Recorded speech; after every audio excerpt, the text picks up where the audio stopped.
ప్రభువైన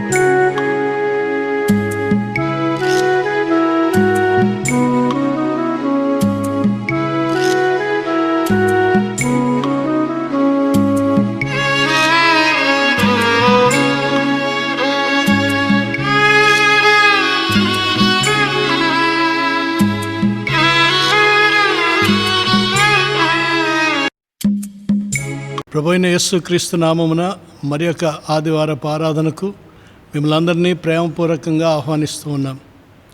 Staunton memorial Telugu Baptist సంఘ సభ్యుల కుటుంబంలో ఒక వివాహ ప్రకటన మీ ముందు తెలియజేస్తూ ఉన్నాను. లేశ్రీ ఎన్ దేవవరం గారి కుటుంబ పక్షంగా నాయకంటి వెడ్డింగ్ ఇన్విటేషన్ వారి యొక్క చిన్న కుమారుడు N Agasti Pradeep Kumar with S Christy Carlin, second daughter of late Shrimati N Rajakumari and Shri S Rajarao Kurnool. వీరి వివాహము సెప్టెంబర్ 3వ తేదీ ఉదయం 10:30 గంటలకు కోల్ సెంటినల్ తెలుగు బాప్టిస్ట్ సంఘంలో సంఘ కాపర్ల ఆధ్వర్యంలో నిర్వహించబడుతుందని తెలియజేస్తున్నాం. ప్రార్థన చేయండి, పాల్గొనండి. ఈరోజు మనం ధ్యానించబోతున్న అంశం ఆరాధనపై అపవాది కలుగు చేసే భ్రమలు. ఆరాధనపై అపవాది కలుగు చేసే భ్రమలు. దేవుని ఆరాధించడం అన్నది బైబిల్ గ్రంథంలో మొట్టమొదటిగా పరలోకంలో ప్రారంభమైంది. దేవుడు సృజించిన దేవదూతలు ఆయన సముఖములో నిత్యము ఆరాధించేవారు. ఆ ఆరాధించే సమూహంలోనే వారికి నాయకుడిగా ఉండేవాడు లూసిఫర్. ఈ లూసిఫర్ తన మనసును చెరుపుకొని దేవునితో సమానుడిగా ఉండాలని, ఆరాధనకు తను కూడా కేంద్రంగా ఉండాలని ఆశించి తిరుగుబాటు చేసి పతనమై పడిపోయాడు. ఆ పిమ్మట జరిగిన చరిత్ర మనం చూసినప్పుడు దేవుడు నరుని సృజించాడు, నరుని కొరకు నారిని సృజించాడు. వీరిరువురు కూడా తనతో అన్యోన్యమైన సంబంధం కలిగి ఉండాలని, తన్ను ఆత్మతో సత్యముతో ఆరాధించువారుగా ఉండాలని, అదే రీతిగా తన ప్రతినిధులుగా భూమిపై ఏలువారుగా ఉండాలని దేవుడు సంకల్పించాడు. ఈ సంకల్పాన్ని అనుసరించి వారు దేవునితో అన్యోన్యంగా ఉంటున్న పరిస్థితుల్లో దేవునికి నరులకు మధ్య అపవాది ప్రవేశించాడు. ఈ బంధాన్ని తెంపడమే వాడి యొక్క ప్రణాళిక. ఒక విశ్వాసి పట్ల సాతాను యొక్క పన్నాగం ఎలాగుంటుందో మనం అర్థం చేసుకోవాలి. మొదట వారిని సమీపిస్తాడు, ఆ తర్వాత వారి కొరకై తంత్రములు పన్నుతాడు, ఆ పిమ్మట వారికి ఉరియొగ్గి లేదా వలెగ్గి వారిని పడగొడతాడు. ఇది సాతాను యొక్క వ్యూహం. భ్రమపరిచి అసత్యాన్ని సత్యముగా మార్చి దాన్ని నమ్మేలాగు చేసి దేవునికి విరోధంగా పడిపోయే స్థితిలోకి తీసుకెళ్లడమే సాతాను యొక్క ప్రణాళిక. ఆనాటి నుండి ఈనాటి వరకు అపవాది ఇదే ప్రణాళికతో ఉన్నాడు.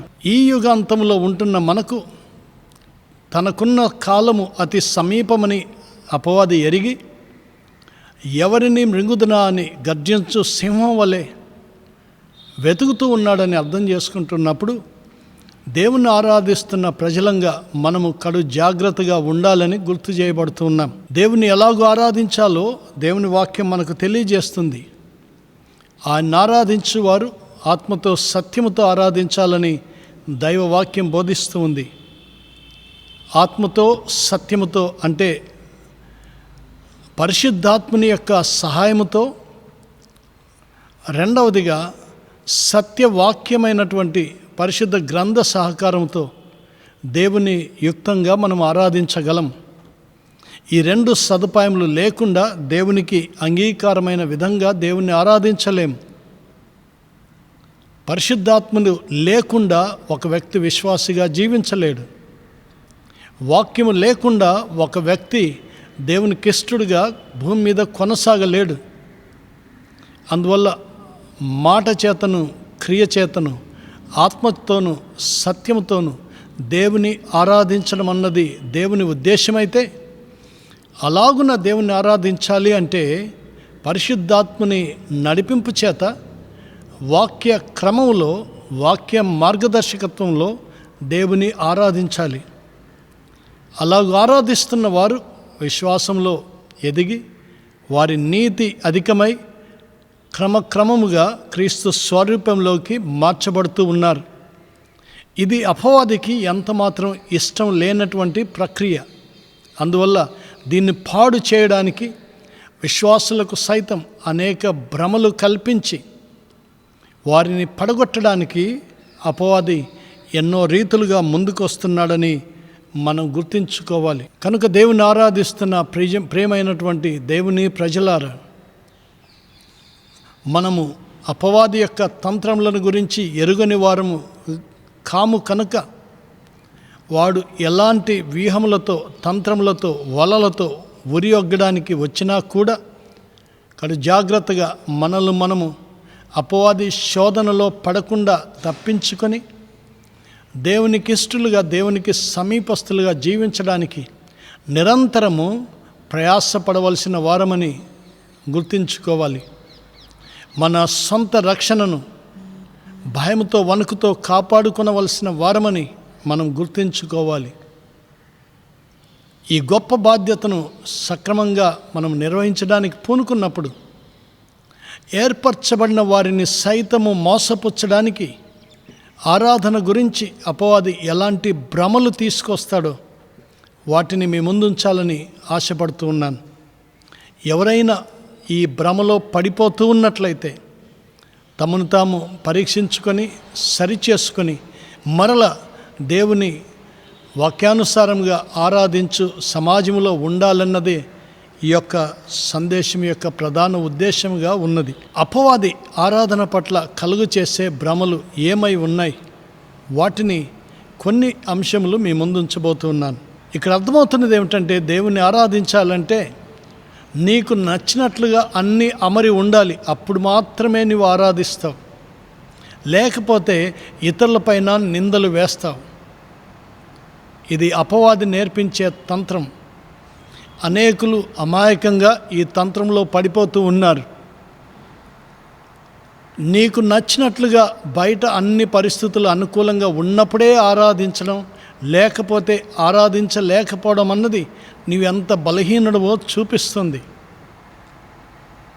దేవుని ఆరాధించడానికి నీకు బయట పరిస్థితులు అనుకూలత అక్కర్లేదు.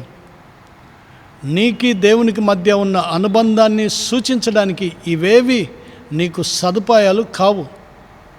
నీవు దేవుని ఎంతగా ప్రేమిస్తున్నావో ఆ ప్రేమను వ్యక్తం చేయడానికి ఇంకెవరో ఏదో నీ కోసం అమర్చి ఉండాల్సిన అవసరం లేదు. నీకు నీవుగా దేవునితో నీ మనసు విప్పి స్తుతించి ఆరాధించి ప్రార్థించడానికి ఇవేవి అడ్డుగా ఉండవు అని గుర్తించుకోవాలి. ప్రియులారా, బయట ఫ్యాక్టర్స్ అన్నీ చక్కగా లేవు కాబట్టి ఆరాధించలేకపోతున్నానని భ్రమపడుతూ దేవుణ్ణి ఆరాధించకుండా దూరంగా వెళ్తున్న వారికి ఇది జాగ్రత్త. అపవాది మీ మనసులో ఇలాంటి భ్రమను తీసుకొని వచ్చి మిమ్మల్ని ఆరాధించకుండా దేవునికి దూరంగా తీసుకొని వెళ్తూ ఉన్నాడు. దీని నుంచి బయటపడదాం. రెండవ భ్రమ అపవాది కలుగజేసేది, ఆరాధన అంటే ముగిశాక నేను ఏదో తీసుకొని వెళ్ళాలి, అప్పుడే అది నిజమైన ఆరాధన అనిపిస్తుంది అని చాలామందిని అపవాది భ్రమలో పెడతాడు. You should be getting something out of worship. ఇది అపవాది నేర్పించే భ్రమ. మందిరాన్ని దాటి వెళ్తూ ఉన్నప్పుడు నీవు ఏదో తీసుకొని వెళ్తున్నావు అన్న ఫీలింగ్ రాకపోతే ఆ దినాన నీవు ఆరాధించలేదు అని చింతిస్తూ ఉంటావు. ప్రియులారా, జాగ్రత్త పడదాం. ఇది చాలా కుయుక్తితో కనిపించేటటువంటి భ్రమ. దేవుని ఆరాధించడం అంటే ఏదో తీసుకొని వెళ్ళడం కాదు, దేవునికి ఇవ్వడం. It's not about getting, it's about giving. ఆరాధన నీ పూర్ణ హృదయంతో, నీ పూర్ణ ఆత్మతో, నీ పూర్ణ బలముతో, నీ పూర్ణ వివేకముతో దేవుని ఆరాధించడం అంటే నీవుగా నీకున్న సంపూర్ణమైనటువంటి సమస్తమును ఆయనకు ఇవ్వడం. యేసు స్వామి నీకు నేను నా సమస్తమిత్తును అని చెప్పడమే ఆరాధన. అందువల్ల ఈనాడు చాలామంది దేవునికి ఇవ్వడం కంటే మందిరానికి వచ్చి ఏదో తీసుకొని వెళ్ళాలి అనే ధోరణితో వస్తూ ఉంటారు. ఇది వారి తప్పు కాదు, కానీ వారి మనసుల్లో అపవాది కలుగజేసిన ఒక భ్రమ. ఎప్పుడైతే సత్యము బయటికి వస్తుందో అప్పుడు స్వాతంత్రం వస్తుంది. ఎప్పుడైతే వీరు సత్యమును గ్రహిస్తారో అప్పుడు స్వతంత్రులు అవుతారు. దేవుని ఆరాధించడం అంటే దేవునికి ఇచ్చి సంతోషపడడం. నీ కృతజ్ఞతను, నీ స్తుతిని, నీ ప్రార్థనను ఇచ్చి సంతోషించడం. ఈ సంతోషమే ఆరాధన. ఏమీ పొందకపోయినా ఇచ్చి సంతోషించగలిగిన మనస్సు నీకున్నదా? అలాంటి ఆరాధన చేయడానికి సిద్ధపడి వస్తూ ఉన్నావా? ఎప్పుడైతే ఇట్టి మనస్సుతో వస్తామో దేవునికి ఇచ్చినప్పుడు దేవుడు వట్టి చేతులతో పంపువాడు కాడు. ఆశగొన్న ప్రాణమును తృప్తిపరిచేవాడు. ఆయన్ను సమీపించే వారిని వట్టి చేతులతో తిరిగి పంపేవాడు కాడు. కానీ మొదట సరిపడాల్సింది మన దృక్పథం. ఏదో తీసుకొని వెళ్ళాలి అని వస్తే గనక, ఇవ్వడానికి నీవు సిద్ధపడి ఉండకపోతే గనక, నీవేది పొందలేకపోతే తప్పు నీలోనే ఉంది అని నువ్వు గుర్తించాలి. మొదట దేవునికి ఇవ్వాల్సినటువంటి స్తుతిని, కృతజ్ఞతలను, ఆరాధనను ఇచ్చినప్పుడు ఆయన ఎలా నిన్ను తృప్తిపరుస్తాడో చూడాలి. కానీ సాతానుడు ఏం నేర్పిస్తాడంటే, నీవేది తీసుకోకపోతే నీ ఆరాధన వ్యర్థమే అని నేర్పిస్తాడు. జాగ్రత్త పడదాం. ఈ వల నుంచి బయటికి రావడానికి ప్రయత్నం చేద్దాం. అపవాది కలుగజేసే మూడవ భ్రమ. ఆరాధన అన్నది మనకున్నటువంటి సందర్భాల్లో ఇది ఎంతమాత్రం సరిపోయేదిగా లేదు. ఒక మాటలో చెప్పాలంటే ఇర్రెలవెంట్. నేను ఆరాధించకపోతే ఏం జరుగుతుంది? ఏమీ జరగదు అన్నటువంటి నిర్లక్ష్య స్వభావాన్ని అపవాది ఎంతోమందిలో ఉంచుతూ ఉన్నాడు. చాలామంది దీన్ని స్వీకరిస్తారు. అందుకనే చాలామంది దేవుని ఆరాధించడానికి దేవుని సన్నిధికి రారు. సంఘముగా కూడి ఆరాధించే ఎన్నో సందర్భాలను చాలామంది తప్పించుకుంటూ ఉంటారు, ఎగరగొట్టేస్తుంటారు. కారణం ఏమిటంటే, ఏముంది, వెళ్ళకపోతే ఏం జరుగుతుంది అనేటటువంటి నిర్లక్ష్య ధోరణి. ఎందుకు కుటుంబాల్లో ఆదివారం అందరూ కుటుంబంగా దేవుని సన్నిధికి రాలేకపోతూ ఉన్నారు? చాలా సందర్భాల్లో సంఘ ఆరాధనల్లో కుటుంబంగా వచ్చిన వారిని చేతులెత్తమంటే అలాగూ చేతులెత్తే వారు చాలా కొద్దిమందే ఉంటారు. చాలా కొద్దిమందే ఉంటారు. అర్థమేమిటంటే, చాలా కుటుంబాలను దేవుని ఆరాధించడానికి, కుటుంబాలుగా రావడానికి అపవాది అడ్డుకుంటూ ఉన్నాడు. భర్త వస్తే భార్య రాదు, భార్య భర్తలు వస్తే పిల్లలు రారు. ఏదో వంకతో కుటుంబం అంతా దేవుని సన్నిధిలో ఉండకుండా అపవాది అడ్డగిస్తున్నాడని గుర్తించుకోవాలి. ఇశ్రాయేలీయులు ఐగుప్తు బానిసత్వంలో ఉన్నప్పుడు మోషే ఈ ప్రజలను దేవుని ఆరాధించడానికి పంపు అని ఫరోని అడిగినప్పుడు ఫరో ఇలాంటి అపవాది తంత్రాన్నే ప్రయోగించాడు. పురుషులు వెళ్ళండి, మిగతా వారు ఇక్కడే ఉండండి. మీరు వెళ్ళండి, మీ ఆస్తి ఇక్కడే పెట్టండి. ఇలాంటి ఎన్నో సూచనలను ఇచ్చాడు. కానీ మోషే వాటికి రాజీ పడలేదు. దేవునికి ఇవ్వాల్సినవి ఇంట్లో పెట్టి రిక్త హస్తాలతో వచ్చి ఆరాధించడం, కుటుంబంగా రాకుండా వ్యక్తిగతంగా వచ్చి ఆరాధించడం, ఇది ఎంత బలహీన స్థితి. కాబట్టి ప్రియమైన విశ్వాస కుటుంబంలారా, జ్ఞాపకం ఉంచుకునండి. మీరు కుటుంబంగా దేవుని సన్నిధిలో రాలేకపోతున్నారంటే అపవాది మీలో కొందరిని భ్రమపరిచి వెనక్కి లాగుతున్నాడు. వెళ్ళకపోతే ఏం కాదులే, ఒక వారం వెళ్ళకపోతే ఏం కాదులే అనే నిర్లక్ష్య ధోరణి నేర్పించి క్రమక్రమముగా వారిని దేవునికి దూరంగా తీసుకొని వెళ్తూ ఉన్నాడని గమనించాలి. ఇలాంటి భ్రమలో ఉంటున్న వారిని దాని నుంచి బయటికి తీసుకురావాల్సిన బాధ్యత కుటుంబములకు, సంఘములకు ఉన్నది అని మనం గుర్తించాలి. నాలుగవది, అపవాది కలుగజేసే నాలుగవ భ్రమ, ఆరాధన అంటే శరీరాలను ఊపేలాగా, ఉద్రేకమును కలుగజేసేలాగా, ఏదో ఎక్సైట్మెంట్, ఎమోషనల్గా తీసుకెళ్ళేటటువంటిది ఉంటేనే ఆరాధన, లేకపోతే అది ఆరాధన కాదు అనేటటువంటి భ్రమను సాతానుడు మనసుల్లోకి నాటుతూ ఉన్నాడు. పెద్ద శబ్దం లేకపోతే ఆరాధన కాదు, నృత్యాలు లేకపోతే ఆరాధన కాదు, శరీరంలో ఊగిపోకపోతే అది ఆరాధన కాదు. ఇలాంటి ఆరాధనను నేర్పిస్తూ ఉన్నాడు. చాలామంది దీనికి బానిసలు అవుతూ ఉన్నారు. సాంప్రదాయ సంగీతం అంటే విసుగు, సాంప్రదాయ పద్ధతులంటే విసుగు, ఆరాధన అంటే అలా కాదు, మాకు నచ్చినట్లుగా ఇలాగుండాలని కోరుకోవడం. ఇలాంటి భ్రమలో నుంచి నిజముగా దేవుని ఎరిగిన విశ్వాసి బయటికి రావాలని మనం గుర్తుంచుకోవాలి. సాంప్రదాయ సంగీతం ఏమాత్రం రుచి లేదు అని భ్రమించేవారు, శరీరాలను ఉద్రేకపరిచే సంగీతమే నిజమైన ఆరాధన అనుకునేవారు ఎంత తప్పు ఆలోచనతో వెళ్తున్నారో మనం గుర్తుంచుకోవాలి. సంగీతము కాదు కానీ సాహిత్యంలో ఉన్న పదాల యొక్క భావము వ్యక్తులతో మాట్లాడుతూ ఉంది. సంగీతానికి, శబ్దాలకు మాట్లాడే శక్తి లేదు, కానీ మాటలకు మార్చగలిగిన శక్తి ఉంది. అందుకే సాంప్రదాయ కీర్తనలలో భక్తుల అనుభవాలతో కూడిన మాటలున్నాయి. ఆ మాటలే అనేకుల జీవితాలను మార్చాయి. It is the lyric, it's not the music, the sounds. అది జీవితాలను మార్చగలుగుతుంది. శబ్ద ధోరణులుండే సంగీతం శరీరాన్ని ఉద్రేకపరచొచ్చేమో కానీ అది మనసును, ఆత్మీయ స్థితిని తాకలేదని గుర్తుంచుకోవాలి. ఆత్మ సంబంధమైన పాటలు, వీటితో దేవుని ఆరాధించాలి.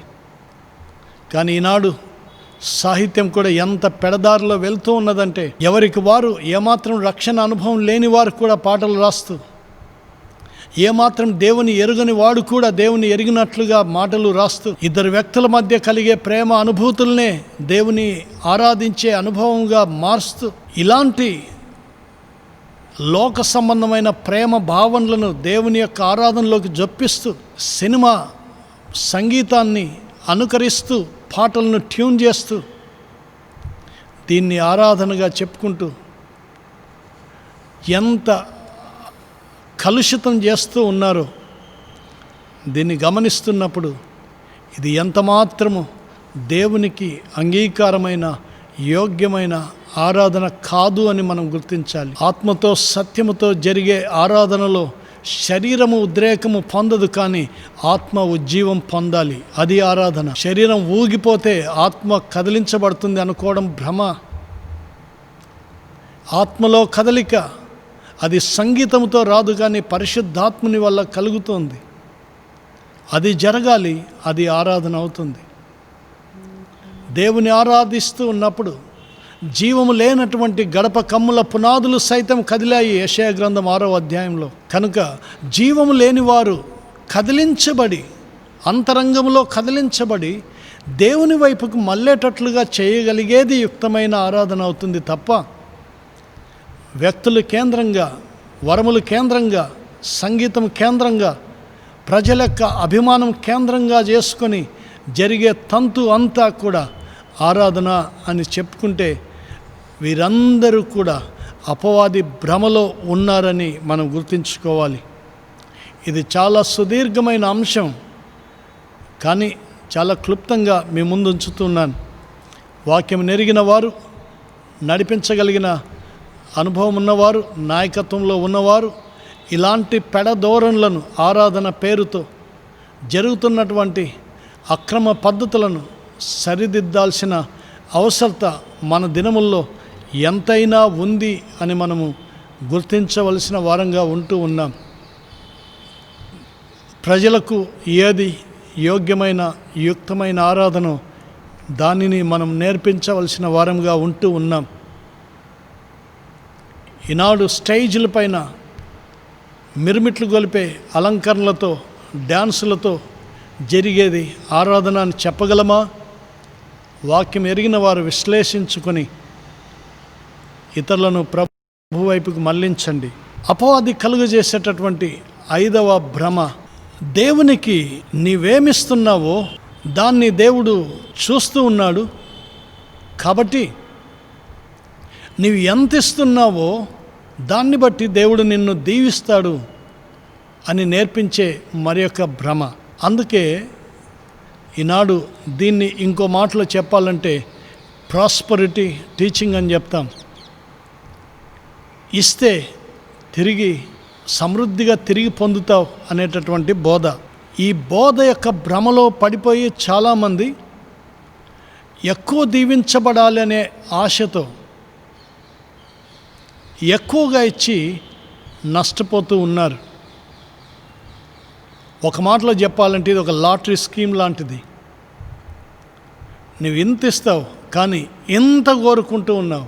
ప్రియులారా, ఈనాడు ప్రాస్పరిటీ గాస్పుల్ ప్రీచర్స్, సమృద్ధి సువార్థికులు మెగా చర్చలను పెట్టుకొని ప్రజలను దోపిడీ చేస్తున్న ఈ వ్యవస్థను చూస్తూ ఉన్నప్పుడు నిజంగా ప్రజలు ఎంత భ్రమలో ఉండి అపవాది చేత ఏడవబడుతున్నారో గుర్తించుకుంటే వారిని బయటికి రప్పించాల్సిన బాధ్యత మనందరి మీద ఉన్నదని గుర్తించాలి. చాలామంది దేవుని వాక్యాన్ని వక్రీకరించి, వాక్యము చెప్తున్న ఉద్దేశాలను మార్చి, తమకు అనుకూలమైన బోధలను ప్రజలకు నేర్పించి వారిని విశ్వాస భ్రష్టులుగా చేయడం మాత్రమే కాకుండా వారి ధనమును దోచుకొని వీరు గొప్ప భవనాలను కట్టుకొని వారి పరిచర్యలను గొప్పగా విస్తరింప చేసుకుంటూ ఉన్నారు. ఇది విగ్రహారాధనతో సమానమైన పాపం. ప్రియులారా, దేవుని వాక్య వెలుగులో కొన్ని మాటలు గుర్తు చేస్తాను. నీవిచ్చే ధనముతో దేవుని మెప్పించి దేవుని దీవెన పొందగలను అని అనుకుంటే దేవుడు అంత వెర్రివాడని నీవు అనుకుంటూ ఉన్నావా? Do you think God is fool? Can you fool God by giving good money and get benefits and blessings from him? అసాధ్యము. నీవిచ్చే ధనమును బట్టి నిన్ను దీవించడు దేవుడు, నీ హృదయ స్థితిని బట్టి దీవిస్తాడు. ఏమిస్తున్నావో కాదు, ఎలాంటి హృదయంతో ఇస్తున్నావో. నీ అర్పణ వెనక ఆరాధన లేకపోతే నీ అర్పణ దేవుడు అంగీకరించడు. నీ అర్పణ వెనక నీ హృదయ ఉద్దేశం సరిగా లేకపోతే దేవుడు నీ అర్పణ అంగీకరించడు. యాకోబు పత్రికలో చాలా చక్కగా చూస్తాం. ఎందుకు అనేకులకు ఏమీ దేవుని నుంచి దొరకట్లేదంటే వారు దుర్లాభ అపేక్షతో ఇస్తూ ఉన్నారు, లోభంతో ఇస్తున్నారు, స్వార్థంతో ఇస్తున్నారు. తిరిగి పొందాలనే ఉద్దేశంతో నువ్వేది ఇచ్చినా తిరిగి దేవుని నుంచి పొందలేవు. ఇవ్వడం అన్నది ఇష్టపూర్వకంగా, మనఃపూర్వకంగా, ఎలాంటి లాభాపేక్ష లేకుండా జరగాల్సింది. కానీ ఈనాడు అనేక మంది బోధకులు ఇస్తే తిరిగి పొందుతావని భ్రమ పెడుతూ ఉన్నారు. ఇది సాతాను బోధ, దయ్యముల బోధ. దేవునికి ఇచ్చి సంతోషపడడం నేర్చుకోవాలి. ఏమీ ఆశించకుండా కేవలం సంతోషంతో, కృతజ్ఞతతో ఇవ్వడం నేర్చుకుంటే అది ఆరాధన. ఒక బీద విధవరాలు తనకున్న కొద్దిలో ఆ సమస్తమును కానుక వేసింది. మార్క్స్ వార్త 12వ అధ్యాయం. బీద విధవరాలు తనకున్న 2 కాసులు వేసింది.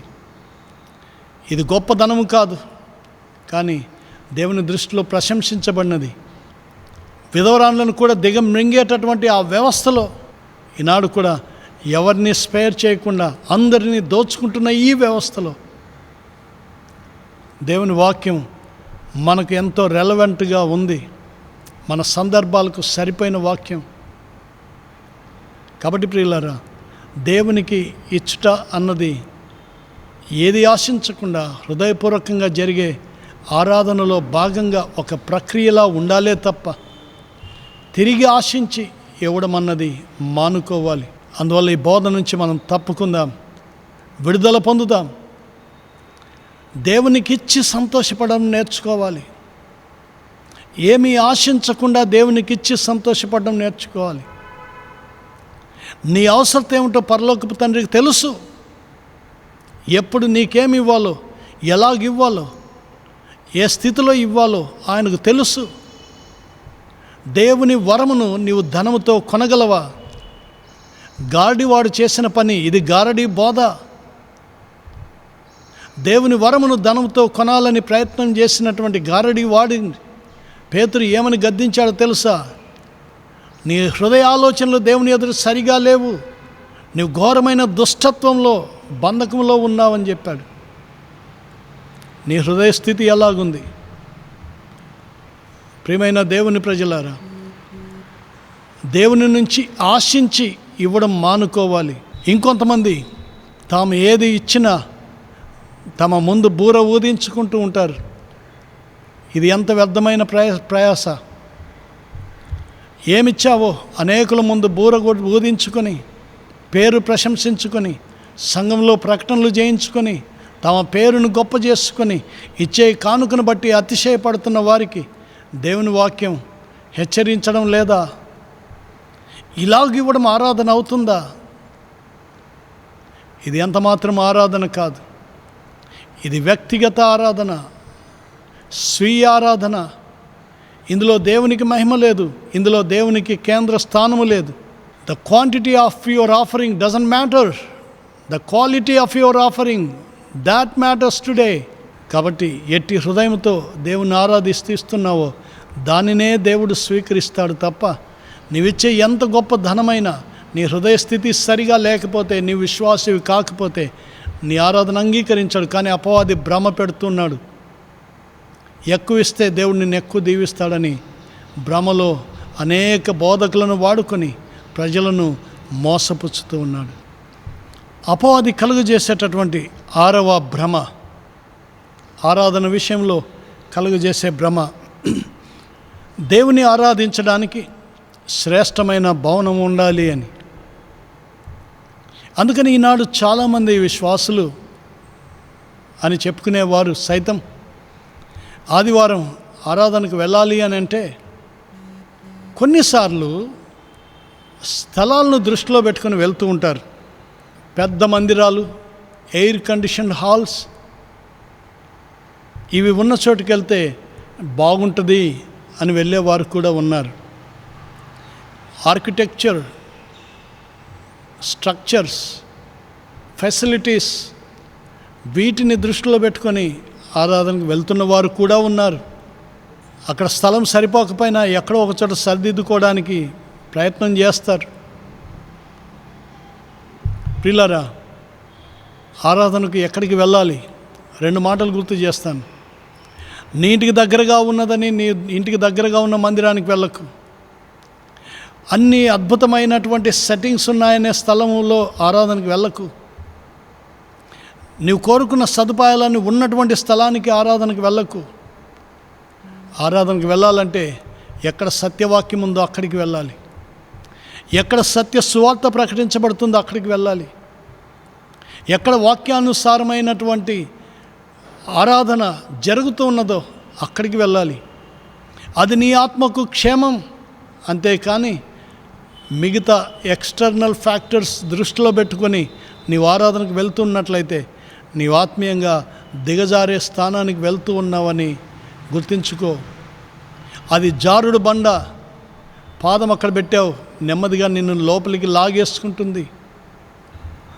కొన్ని దేశాల్లో దేవుని ఆరాధించడానికి మందిరాలు కట్టుకోవడానికి కూడా అనుమతి లేని పరిస్థితుల్లో, కొన్ని దేశాల్లో ఆరాధించడానికి ఎన్నో ఆంక్షలు ఉన్నటువంటి పరిస్థితుల్లో వారు ఎలాగ ఆరాధిస్తున్నారో తెలుసా?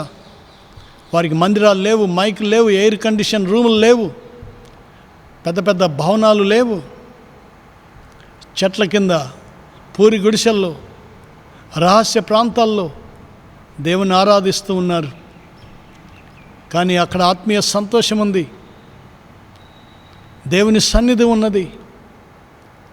కాబట్టి స్థలమును బట్టి దేవుని సన్నిధి రాదు ప్రియులారా. దేవుని సన్నిధి ఆ స్థలాన్ని అలంకరిస్తుంది. నీవు ఆరాధిస్తున్న స్థలములో దేవుని సన్నిధిని, ఆయన ప్రసన్నతను చూడగలుగుతున్నావా? దేవుని సన్నిధిని, ఆయన ప్రసన్నతను చూడడానికి నీ ప్రాణము, నీ శరీరము తప్పించిపోవాలి. అది ఆరాధన. ఆ సన్నిధి అనుభవించలేని స్థలములో నీవు దేవుని ఆరాధించలేవని గుర్తుంచుకోవాలి. అపవాది కలుగజేసే 7వ భ్రమ, ఆరాధనలు ఎప్పుడు ఇంకోరితో పోల్చుకొని వారు నాకంటే శ్రేష్టంగా ఆరాధిస్తున్నారని తమను తాము తగ్గించుకునే భావన అపవాది నేర్పిస్తుంటాడు. ఇంకోరితో పోల్చుకొని you are not worshipping better than him అని చెప్తూ ఉంటాడు. కొన్నిసార్లు ఇది ఇన్ఫీరియారిటీ కాంప్లెక్స్ అన్నది డెవలప్ చేస్తుంది, తగ్గింపు భావన తీసుకొస్తుంది. ఇది కొంతమందిలో జరుగుతుంది. ఇంకొంతమందిలో నేను వారికంటే గొప్పగా ఆరాధిస్తున్నానే ఆధిపత్యపు భావన, సుపీరియారిటీ కాంప్లెక్స్, ఇది కొంతమందిలో వస్తుంటుంది. ప్రియులారా, ఆరాధనలో మనం ఒకరితో పోల్చుకోవడానికి మనం ఆ స్థలంలో కూడుకోవడం లేదు. ఒకరు నీకంటే ఎక్కువ ఆరాధిస్తున్నారా, ఒకరు నీకంటే తక్కువ ఆరాధిస్తున్నారా, అవి దేవుని తీర్పుకు వదిలివేసాయి. నీవు దేవుని ఎలాగ ఆరాధిస్తున్నావు వ్యక్తిగతంగా, ఆరాధన నీకు దేవునికి సంబంధించింది. నీవు దేవుని ఎలాగో ఆరాధిస్తున్నావు. ఇంకొకరి మీద నీ దృష్టి మళ్ళినప్పుడు నీ ఫోకస్ దేవుని నుంచి మనుషుల వైపు మళ్ళుతూ ఉంది. యెషయా ప్రవక్త దేవుని మందిరంలోకి వెళ్ళినప్పుడు తాను అనేకుల కంటే మంచివాడుగా, నీతిమంతుడిగా జీవించి ఉండవచ్చు, కానీ తాను మనుషులతో తాను పోల్చుకోలేదు. కానీ పరిశుద్ధుడైన దేవునితో పోల్చుకొని, అయ్యో పరిశుద్ధుడైన దేవుని నేను చూశాను, నేను నశించితిని, నేను అపవిత్రమైన వాడును అని చెప్పి తాను పరిశుద్ధుడైన దేవునితో పోల్చుకున్నాడు, పశ్చాత్తాపడ్డాడు. అక్కడ ఆయన శుద్ధి చేయబడ్డాడు. పరిశుద్ధుడైన దేవునితో మనల్ని మనం పోల్చుకొని దేవుని చేత నిరంతరం శుద్ధి చేయబడ్డానికి మనం దేవుని ఆరాధించాలి. అంతేకాని ఇంకోరితో పోల్చుకోవడానికి కాదు, ఇంకోరి చేత మనం ప్రశంసించబడ్డానికి కాదు. మనుషుల మెప్పును అపేక్షించినట్లయితే అది ఎన్నడూ ఆరాధన కాదు. మనుషుల కోసం చేసేదైతే అది ఆరాధన ఎన్నడూ కాదు, అది ప్రదర్శన అవుతుంది. చూసేవాళ్ళు చప్పట్లు కొట్టడానికో, చూసేవాళ్ళు ప్రశంసించడానికో చేసేది నాటకం అవుతుంది, వేడుక అవుతుంది తప్ప అది ఆరాధన ఎన్నటికి అవ్వదు. మనల్ని మనం దేవుని ఎదుట సరి చేసుకుందాం, దేవునికి ఇష్టమైన ఆరాధన ఇద్దాం. చివరి భాగంలోకి వస్తున్నాను, ముగింపులోకి వచ్చాం. కొంతమంది ఆరాధనకు వస్తూ ఉన్నప్పుడు సాతాను కలుగజేసే భ్రమ ఏమిటంటే, మేము డబ్బు చెల్లిస్తున్నాం, వారు మా ముందు ప్రదర్శిస్తూ ఉన్నారు అనే ఉద్దేశంతో ఆరాధనకు వస్తారు. క్లియర్గా వివరించనివ్వండి. మేము డబ్బులు ఇస్తున్నాం, ఆయన బోధిస్తున్నాడు. మేము డబ్బులు ఇస్తున్నాం, వారు పాటలు పాడుతున్నారు. We pay and they perform. ఇలాంటి ధోరణితో కొంతమంది వస్తారు. వారికి నచ్చినప్పుడు విమర్శిస్తారు. మేము పే చేస్తున్నాం, కానీ మేము కోరుకున్నట్లుగా మాకు ఇవ్వట్లేదు అని విమర్శిస్తూ ఉంటారు. కొంతమంది ఆరాధనకు వస్తే అందరికీ గ్రేడింగ్ ఇవ్వడానికే వస్తుంటారు. ప్రసంగికునికి ఒక గ్రేడింగ్, పాస్టర్ గారికి ఒక గ్రేడింగ్, పాటలు పాడేవారికి ఒక గ్రేడింగ్, కూర్చునే వాళ్ళకు ఒక గ్రేడింగ్. ఇందుకోసమా నీవు ఆరాధనకు వస్తూ ఉన్నది? ఒక్కొక్కరికి పాస్ మార్కులు, ఫెయిల్ మార్కులు ఇవ్వడానికి నీవు ఆరాధనకు వస్తూ ఉన్నది. ఇది నీ అంతరంగ స్వభావం అవుతే నువ్వు దేవునికి చాలా దూరంగా ఉన్నావు. సరిదిద్దుకో. దేవుని ఆరాధించడానికి వస్తున్న మనము ఇంకొకరిని విమర్శించడానికో, ఇంకొకరిని పరీక్షించడానికో మనం అక్కడికి రావట్లేదని గుర్తుంచుకోవాలి. మనము దేవుని ఆరాధించడానికి, దేవుని చూడడానికి, ఆయన ముఖ దర్శనమును చేసుకోవడానికి, ఆయన మాటలు వినడానికి, ఆయనకు మన ప్రేమను వెల్లడిపరచడానికి వస్తూ ఉన్నాం. This is true worship. చివరిది, అపవాది కలుగజేసే భ్రమలో చివరిది చెప్పి నేను ముగించబోతున్నాను. దేవుని సన్నిధికి ఆరాధించడానికి వచ్చినప్పటికి కూడా అపవాది ఏం చేస్తాడంటే, చాలామందిని ఎలాంటి ఆరాధనలో భాగస్వామిగా ఉండకుండా ప్యాసివ్గా ఉండేటట్లుగా చేస్తాడు. అంటే అందులో లీనమైపోకుండా వారిని ఆపివేస్తూ ఉంటాడు. పాటలు బాగా పాడేవారు ఉంటే సంతోషపడతాం, కానీ కలిసి పాడం. ఆరాధించే వాళ్ళతో కలిసి ఆరాధించం, మనం దూరంగా ఉంటాం. ఆరాధన అంటే పాటలు బాగా పాడినప్పుడు నేను ఆరాధించాను, మంచిగా పాటలు విన్నప్పుడు నేను ఆరాధించాను, ప్రసంగం చక్కగా విన్నప్పుడు నేను ఆరాధించాను అనుకోవడం కాదు. కానీ నా జీవితంలో నాకు దేవునికి మధ్య ఆ సమయంలో ఏం జరుగుతుంది, ఇది ఆరాధన. ఆరాధన అన్నప్పుడు what happens to us rather than what we do. మనలో ఏం జరుగుతుంది ఆ స్థలానికి వచ్చినప్పుడు. ఆచారపూర్తిగా వచ్చి కూర్చోవచ్చు, పాటలు వినవచ్చు, వాక్యం వినవచ్చు, కానుకలు వేయవచ్చు, ముగింపు దాకా ఉండొచ్చు, దైవ సేవకుని ఆశీర్వచనం పొంది వెళ్ళొచ్చు. ఇంతసేపు కూర్చున్నాను కాబట్టి నేను ఆరాధించాను అని నువ్వు భ్రమపడుతూ ఉన్నట్లయితే అది ఆరాధన కాదు. నీ వస్తున్నప్పుడు నీ మనసు ఎలాంటి సిద్ధపాటుతో ఉంది, కూర్చున్నప్పుడు నీ మనసు ఎలాగూ దేవునితో కనెక్ట్ అవుతూ ఉంది, చివరి దాకా దేవుని సన్నిధిలో ఉన్నప్పుడు నీలో ఏం జరుగుతూ ఉంది, ఈ ప్రాసెస్ అంతా మనం చూస్తున్నప్పుడు దేవుని ప్రేమిస్తూ వచ్చి మన ప్రేమను వెల్లడిపరిచి, ఆ ప్రేమను వెల్లడిపరిచిన సంతోషంతో తిరిగి వెళ్తున్నప్పుడు ఆ ప్రేమను దేవుడు అంగీకరించాడని, నీ ప్రేమను, నీ అర్పణను, నీ కృతజ్ఞతను దేవుడు అంగీకరించాడని సంతోషించినప్పుడు ఆ సంతోషంతో తిరిగి వెళ్తూ ఉండగా దేవుని యొక్క సిద్ధపరిచిన దీవెన నీ పైన అనుగ్రహించబడుతూ ఉండగా